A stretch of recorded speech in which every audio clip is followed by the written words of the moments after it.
கட்சிக்குள்ளே ஒரு ஒருங்கிணைந்த அரசியலை வரவிடாமல் செயற்படுகின்ற ஒரு சூழலை சுமந்திரன் உருவாக்கி இருக்கிறதை நான் ஒரு பக்கத்தில் சுமந்திரன் ஒரு தமிழ் தேசிய நீக்க அரசியலை செய்ய, அந்த வெற்றிடத்தில் ஒரு மாற்று அரசியலை நிரப்புகின்ற ஒரு போக்கைத்தான் தேசிய மக்கள் சக்தி செய்ய வலிக்கும்.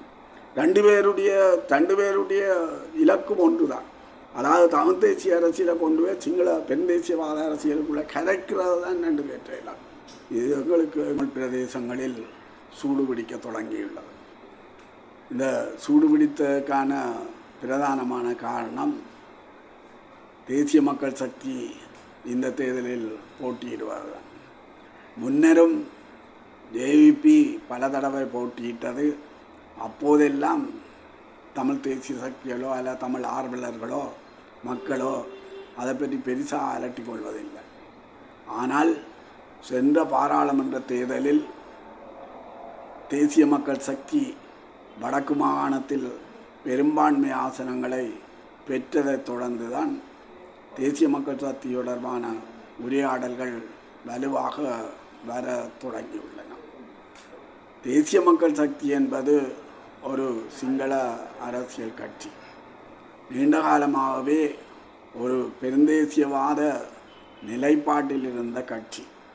தமிழ் மக்களுக்கு எதிராக பல தீர்மானங்களை எடுத்து நடைமுறைப்படுத்தின கட்சி. எங்களுக்கு தெரியும், வடகிழக்கு இணைந்த தாயகம் என்பது தமிழ் மக்களினுடைய கூட்டிருப்பு, கூட்டுரிமை, கூட்டடையாளத்தை பேணுவதற்கு அவசியமான ஒன்று. அந்த கூட்டிருப்பு, கூட்டுரிமை, கூட்டடையாளத்தை சிதைக்கக்கூடிய வகையில் வடக்கு கிழக்கு மாகாணங்களை பிரிப்பதற்கு உயர்நீதிமன்றத்தில் வழக்கு போட்டு அதற்கு காரணமாக இருந்தவர்கள் இந்த ஜேவிபியினர். சுனாமி பொதுக்கட்டமைப்பு சுனாமியால் பாதிக்கப்பட்ட மக்களுக்கு நிவாரணம் வழங்குவதற்காக உருவாக்கப்பட்ட ஒன்று. அந்த சுனாமி பொதுக்கட்டமைப்பையே உயர்நீதிமன்றத்தில் வழக்கு போட்டு அவர்கள் இல்லாமல் செய்தார்.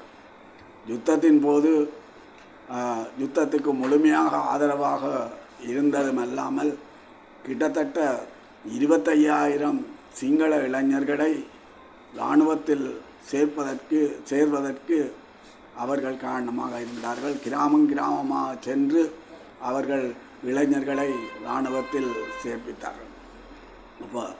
அப்போ மொத்தமாகவே தமிழ் மக்களினுடைய இன அழிப்பில் ஒரு பாரிய பாத்திரத்தை வகித்த கட்சி தான் இந்த ஜேவிபியினர். அவர்கள்தான் இன்றைக்கு தேசிய மக்கள் சக்தி தொடர்பாக புதிய வடிவம் எடுத்திருக்கின்றார்.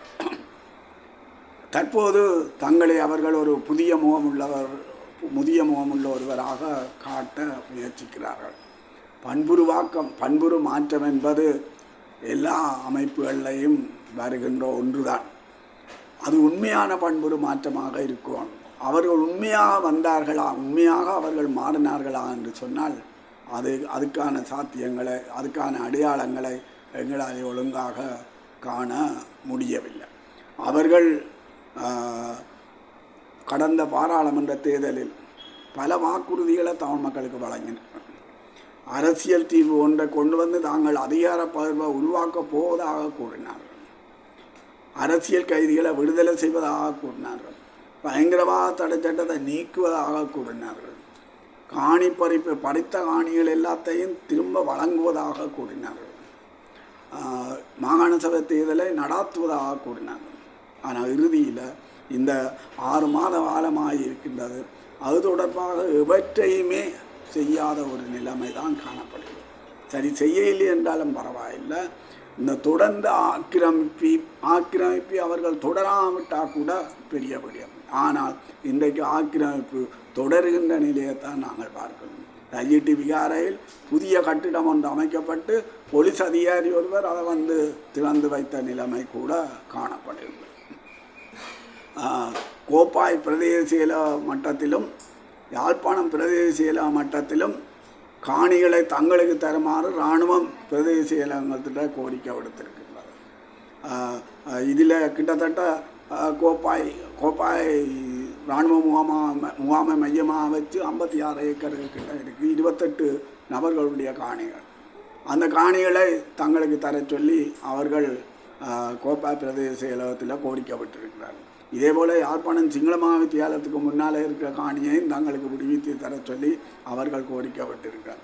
ஆகவே ஆக்கிரமிப்பும் தொடர்கின்ற ஒரு நிலைமை காணப்படும். அப்போ இந்த நிலைமையில் இந்த தேசிய மக்கள் சக்தியை நாங்கள் ஆதரிக்கின்ற போது உண்மையில் தமிழ் தேசிய அரசியல் பெருந்தேசியவாத அரசியலுக்குள்ள கரைஞ்சு போகின்ற ஒரு நிலைமை தான் உருவாகும். அவை இதனை எப்படியாவது தடுக்க வேண்டிய பொறுப்பு கடமையும் தமிழ் தேசிய சக்திகளுக்கும் உண்டு, தமிழ் மக்களுக்கும் உண்டு என்று நான் கருதுகின்றேன். பாராளுமன்ற தேர்தலோடு ஒப்பிடுகின்ற போது பாராளுமன்ற தேர்தலில் பெற்ற வாக்குகளை தேசிய மக்கள் சக்தி பெற்றுவிடும் என்று சொல்லிவிட முடியாது. உள்ளூராட்சி சபை தேர்தலில் ஏனென்று சொன்னால் அதுக்கு பல காரணங்கள் உண்டு. ஒன்று, முன்னர் ஒரு விழிப்பு நிலை தமிழ் மக்களிடம் இருக்கையில் இந்த தடவை ஒரு விழிப்பு இல்லை வந்திருக்கின்றன. ஊடகவியலாளர்கள் கருத்துருவாக்கியல் எல்லாம் இதனுடைய ஆபத்து பற்றி ஒரு எச்சரிக்கையை மக்களுக்கு பதிவிட்டு வருகின்றார்கள். வலைத்தளங்கள் எல்லாம் ஒரு வலுவான பதிவுகளை செய்து கொண்டு வருகின்ற நிலைமையை நாங்கள் பார்க்கணும். ரெண்டாவது, அவர்கள் கடந்த தேர்தலில் அளித்த வாக்குறுதிகள் எவற்றையுமே நிறைவேற்றாத நிலைமை தான் காணப்படுகிறது. மூன்றாவது, ஆக்கிரமிப்புகள் தொடர்கின்ற நிலைமையை நாங்கள் பார்க்கணும். நான்காவது, இங்கே பாராளுமன்ற உறுப்பினர்களாக தெரிவு செய்யப்பட்ட தேசிய மக்கள் சக்தியினுடைய உறுப்பினர்கள் தமிழ் மக்களுடைய அரசியல் பிரச்சனைகளை பற்றி ஒரு பேசாத நிலைமை தான் இன்றைக்கு இருக்கிறதை நாங்கள் பார்க்கணும். பாராளுமன்றத்தில் அவர்கள் பேசுவதற்கு சந்தர்ப்பங்கள் கூட வழங்கப்படுறதில் ஒரு வகையில் தலைமையின்றி ஒரு அடிமை கூட்டமாக இருக்கின்ற ஒரு நிலைமையைத்தான் நாங்கள் பார்க்கிறோம். அவை இதெல்லாம் சேர்ந்து ஜேபியினுடைய இந்த தேசிய மக்கள் சங்கத்தினுடைய வாக்கு வங்கியை குறைப்பதற்கான வாய்ப்புகள்லாம் இருக்கிறது என்று நான் நினைக்கின்றேன். ஆனாலும் தமிழ் தேசிய அரசியல் சக்திகள் இதில் விழிப்பாக நின்று இந்த ஏனென்றால் இவ்வளோ காலமும் சிங்கள கட்சிகள் இங்கே தேர்தலில் போட்டியிட்டனால் பாராளுமன்ற உறுப்பினர் பதவிகளை பெற்றிருக்கின்றார்கள். ஆனால் அவர்களுடைய தமிழ் முகவர்கள் முக்கியத்துவப்படுத்தப்பட்டார்களே தவிர கட்சி முக்கியத்துவப்படவில்லை. ஆனால் தேசிய மக்கள் சக்தியை பொறுத்தவரையில் தான் முகவர்கள் முக்கியத்துவப்படாமல் கட்சி முக்கியத்துவப்படுகின்ற நிலைமை இருக்குது. இது மிகவும் ஆபத்தான சிக்கல். தமிழ் மக்களினுடைய தமிழ் தேசிய அரசியலை அகரீதியாக சேர்க்கக்கூடிய ஒரு சூழலை உருவாக்குகின்ற நிலைமையை இந்த போக்கு உருவாக்கும். அவை இதில் மிக கவனமாக விழிப்போட இருக்க வேண்டும் என்று இந்த இடத்தில் நான் மிகவும் உறுதியாக கூற விரும்புகின்றேன். நன்றி.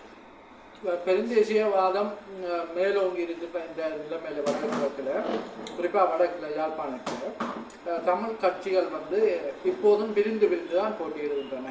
இந்த ஆபத்து நிலை தொடர்பாக உங்களோட உண்மையில் தமிழ் மக்களை பொறுத்தவரையில் 3 விஷயங்கள் மிக முக்கியமானவை. ஒன்று, இந்த பெருந்தேசியவாத ஆக்கிரமிப்புக்கு முகம் கொடுக்க வேண்டியது முதலாவது பிரச்சனை. ரெண்டாவது, இன்றைய தமிழ் மக்களுடைய பிரச்சனை சர்வதேசமயமற்ற ஒரு சூழலில் சர்வதேச அரசியலை கையாள்வது ரெண்டாவது பிரச்சனை. மூன்றாவது, ஒரு அரசியல் தீர்வை பெற்றுக்கொள்ள வேண்டிய ஒரு நிர்பந்தத்தில் நாங்கள் இருக்கிறோம். அப்போ அந்த அரசியல் தீர்வை நோக்கி மக்கள் எல்லாரையும் ஒருங்கிணைக்க வேண்டியது மூன்றாவது பிரச்சனை. இந்த மூன்றையும் செய்வதென்று சொன்னால் தமிழ் மக்கள் மத்தியில் ஒரு ஒருங்கிணைந்த அரசியல் மிகவும் அவசியமானது. இந்த ஒருங்கிணைந்த அரசியலை எங்களுடைய அரசியல் கட்சிகள் செய்கிறதான்னு சொன்னால் இல்லை என்று தான் சொல்லணும். இதில் தமிழ் தேசிய மக்கள் முன்னணி ஒரு சிறிய வெளிச்சத்தை காட்டியிருக்கிறது என்பது உண்மைதான். அது மிகவும் நெகிழ்ச்சியாக சிறிய கட்சிகளை இணைத்து ஒரு ஒருங்கிணைந்த அரசியலுக்கு தான் தயாராக இருக்கிறேன் என்பதை வெளிக்காட்டியிருக்கு. இது வளருமாக இருந்தால் தமிழ் மக்கள் கொஞ்சம் நம்பிக்கை கொள்ளக்கூடியதாக ஒரு சூழலை உருவாக்கும். மற்ற பக்கத்தில் தமிழரசு கட்சி படுமோசமாக கட்சிக்குள்ளேயே ஒரு ஒருங்கிணைந்த அரசியலை நடத்த முடியாத ஒரு நிலைமையை கட்சியினுடைய தற்போதைய பதில் செயலாளர் சுமந்திரன் அவர்கள் உருவாக்கி இருக்கின்றார். பல இடங்களில் கட்சியின் மூத்த உறுப்பினர்களை வேட்பாளர் பட்டியலில் இருந்து அவர்கள் நீக்கி இருக்கிறார்கள். இதில் வலியாமம் வடக்கு பிரதேச பட்டியலை பொறுத்தவரையில் அங்கு தேர்தல் குழு மூத்த உறுப்பினர்களை வட்டாரங்களில் உறுப்பினராக நியமிச்சிருக்கு. ஆனால் கடைசி நேரத்தில் அது எல்லாத்தையும் மாற்றி மூத்த உறுப்பினர்கள் பலரை அவர்கள் வெளியில் விட்டிருக்கின்றார்கள். அதில் இருந்து எடுத்து இந்த வீதாசார பட்டியலுக்குள்ள கொண்டு போய் போட்டிருக்கிறார்கள். இதனால் காங்கிரஸ் தொகுதி தமிழரசு கட்சி கிளை இது தொடர்பாக ஒரு ஒரு கண்டன கடிதத்தை பகுத்தலைவர் சிவஞானத்துக்கு அனுப்பியிருக்கிறார். இது தொடர்பாக நடவடிக்கை எடுக்க இல்லைன்னா தாங்கள் வழக்கு தொடரப் போவதாகவும் அது கூறியிருக்கின்றது. இப்படி கட்சிக்குள்ளே ஒரு ஒருங்கிணைந்த அரசியலை வரவிடாமல் செயற்படுகின்ற ஒரு சூழலை சுமந்திரன் உருவாக்கி இருக்கிறதை நாங்கள் இங்கே கவனத்தில் கொள்ள வேண்டியது அவசியம் என்று நான் நினைக்கிறேன்.